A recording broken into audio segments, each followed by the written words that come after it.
역대하 22번째 시간입니다. 오늘 말씀은 역대하 21장 1절부터 20절 말씀입니다. 2절부터 5절 말씀을 합독하고 역대하 21장 전체를 보도록 하겠습니다. 그러면 역대하 21장 2절부터 5절 말씀을 한 목소리로 합독하도록 하겠습니다. 여호사밧의 아들 여호람의 아우들 아샤라와 여이엘과 스가랴와 아샤라와 미가엘과 스바자는 다 유다 왕 여호사밧의 아들들이라. 그의 아버지가 그들에게는 은금과 보물과 유다 견고한 성읍들을 선물로 후히 주었고 여호람은 장자이므로 왕위를 주었더니 여호람이 그의 아버지의 왕국을 다스리게 되어 세력을 얻은 후에 그의 모든 아우들과 이스라엘 방백들 중 몇 사람을 칼로 죽였더라. 여호람이 왕위에 오를 때 나이가 32세라. 예루살렘에서 8년 동안 다스리니라. 주여. 야, 이 지금 벌써 지금 그 아들 때에 그렇게 좀 그래도 믿음 있었던 여호사밧의 아들 때에 이 문제가 왔죠. 이 원인이 뭐로 생각되십니까? 이 여호사밧의 아내예요. 그러니까 엄마가 그러니까 다시 말하면 이 여호사밧의 아내가 아니고 이 여호람의 아내죠. 여호사밧의 며느리죠. 여호사밧의 며느리가 왜 문제냐? 아합의 딸이에요. 우상 숭배하는 이세벨의 딸이란 말이에요. 그러니까 어찌 보면 믿음의 사람을 들인 게 아니라 우상 숭배하고 아주 탐욕스러운 집안에 딸을 며느리로 아내로 들이니까 자식 때에 이 피비린내 나는 일이 벌어지는 겁니다. 참 안타깝죠. 우리가 정말 특히 그러면 이 밑에 자녀들은 또 뭐가 되겠습니까? 누구 지금 우상 숭배하는 사람의 그 자녀가 또 어떻게 되겠습니까? 그러니까 어찌 보면 여호사밧이 이 남북이 좀 이제 하나 돼서 좀 동맹을 맺어서 힘을 강화시키려고 했던 그 일이 결국은 그 나라를 망치는 중요한 주범이 되는 거죠. 우리가 선택하는데 이건 좋을 거다라고 생각하고 선택했던 게 심각한 문제를 둘 수가 있는 거예요. 그런 의미에서 우리가 뭔가를 선택할 때 이게 복음적이냐 아니냐를 잘 봐야 돼요. 어제도 제가 한 청년한테 어떤 부분은 기도하자라고 했고 어떤 부분은 하나님 뜻이 이거다라고 하니까 그 친구가 어떻게 하나님 뜻이 이거는 잘 모르겠고 이거는 이겁니까라고 얘기하더라고요. 제가 그래서 설명을 좀 했죠. 하나님이 원하시는 것은 개인이 신앙 속에 있는 거고 그 다음은 교회의 축복을 누리는 거고 그 다음에 현장에서 응답받는 거다. 지금 교회에서 축복을 누릴 시간표니까 그게 지금 하려고 하는 사업과 맞는지 안 맞는지는 아직 잘 모르겠다. 그런데 이 부분은 맞다. 그래서 이렇게 기도하면 된다라고 제가 기도했거든요. 이렇게 말했고 그 응답을 받아 누리는 모습을 봤단 말입니다. 자, 그러면은 하나 같잖아요. 우리가 응답을 받아가는 내 삶의 방향이 하나님의 뜻과 딱 맞아지면 우리는 해야 될 것과 하지 말아야 될 것들을 사실 쉽게 구분할 수가 있습니다. 그런데 그 기준으로 사는 게 아니라 세상 사람들이 봤을 때 내가 이걸 해야 되겠다 싶은 것들을 가지고 있으면 이게 하나님께 맞는가 안 맞는가를 자꾸 점검할 수가 없다는 거예요. 오늘 어쨌든 한번 보면서 지금 좀 이야기를 하겠습니다. 자, 우리 지금 역대하 10장부터 36장까지 다윗 언약을 계승한 남유다 왕국의 총 20대 왕의 통치를 중심으로 하여 선민의 역사를 지금 보고 있습니다. 오늘 보게 될 역대하 21장은 남유다 왕국의 제5대 왕인 여호람이라고 하는 사람의 통치에 대한 겁니다. 참 안타까운 일이 벌어졌죠. 두 부분으로 나누어 보겠습니다. 첫 번째 부분이 1절부터 10절입니다. 여호람이 하나님 앞에서 악행을 행하고 그로 말미암아 하나님이 이렇게 좋은 관계 속에서 어찌 보면은 이렇게 맺어져 있던 이 에돔과 림나까지 배반하게 만드는 일이 지금 벌어집니다. 한번 보겠습니다.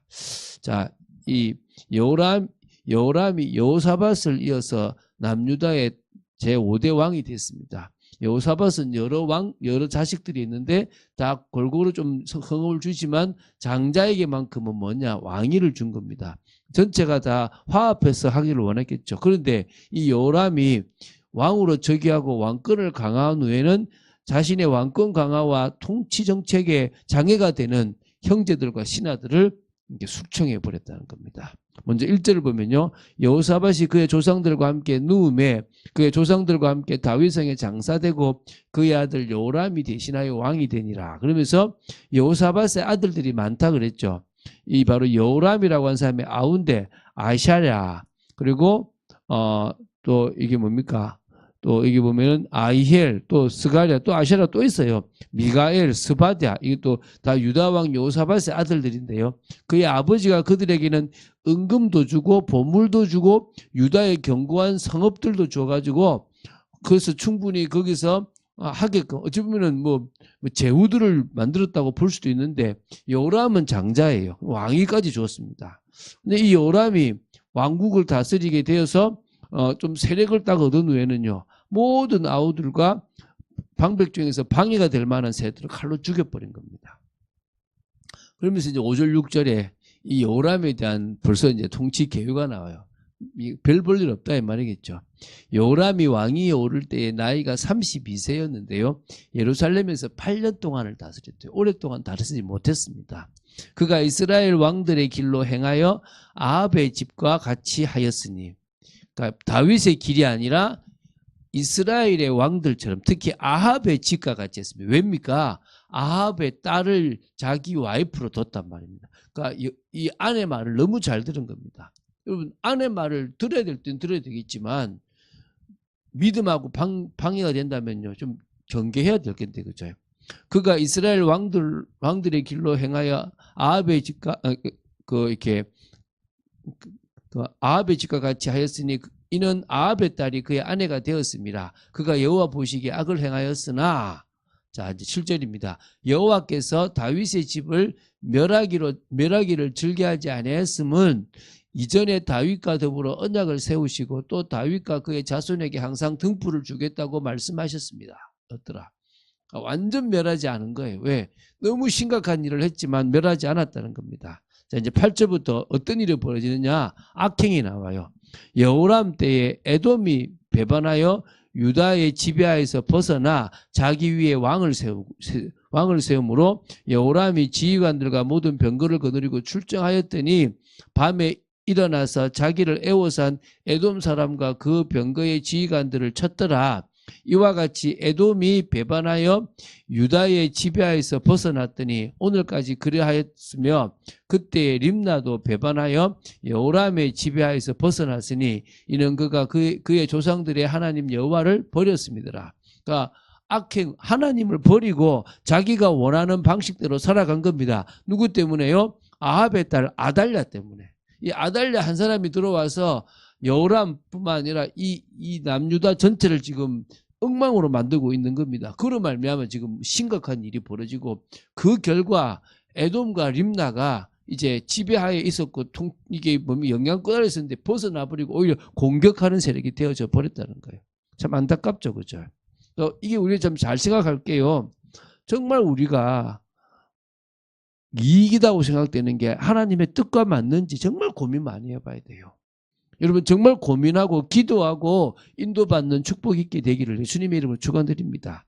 두 번째 부분은 11절부터 20절입니다. 여호람의 악행에 대해서 엘리야가 책망하는 부분이 있고요. 특히 심판을 예언하는 거죠. 그리고 그 예언의 성취가 이루어지는 겁니다. 11절에 보면요. 자, 어떤 악행이 있느냐? 여호람이 또 유다 여러 산에 산당을 세워 예루살렘 주민으로 음행하게 하고 또 유다를 미혹하게 했으므로 우상 숭배와 음행은 같이 가요. 그 당시에 우리 지금 이 대부분에 그렇지만 특히 그 가나안 땅에 있었던 바알과 아세라는 우상 숭배가 곧 음행입니다. 음행이 곧 우상 숭배하고 같이 가는 거예요. 그래서요 하나님이 이제 선지자 엘리야 그 주로 북이스라엘에서 활동했던 엘리야가요 잠시 이 여호람한테 와서 선포하는 겁니다. 그게 이제 아합과 관계가 있으니까 그렇겠죠. 아합의 이 지금 사위잖아요. 지금 여호람에게 글을 보내어 이르되 왕의 조상 다윗의 하나님 여호와께서 이같이 말씀하시기를 내가 내 아비 여호사밧의 길과 유다 왕 아사의 길로 행하지 아니하고 오직 이스라엘 왕들의 길로 행하여 유다와 예루살렘 주민들이 음행하게 하기를 아합의 집이 음행하듯 하며 또 내 아비 집에서 너보다 착한 아우들을 죽였으니 여호와가 내 백성과 내 자녀들과 내 아내들과 내 모든 재물을 큰 재앙으로 치시리라. 지금요, 이게 지금 할아버지 아사, 아버지 여호와의 여호사밧의 길로 가야 되는데 이 여호람은 다른 길로 가버렸단 말입니다. 이게 얼마나 안타깝습니까? 오늘 우리가 조금 생각을 많이 해야 됩니다.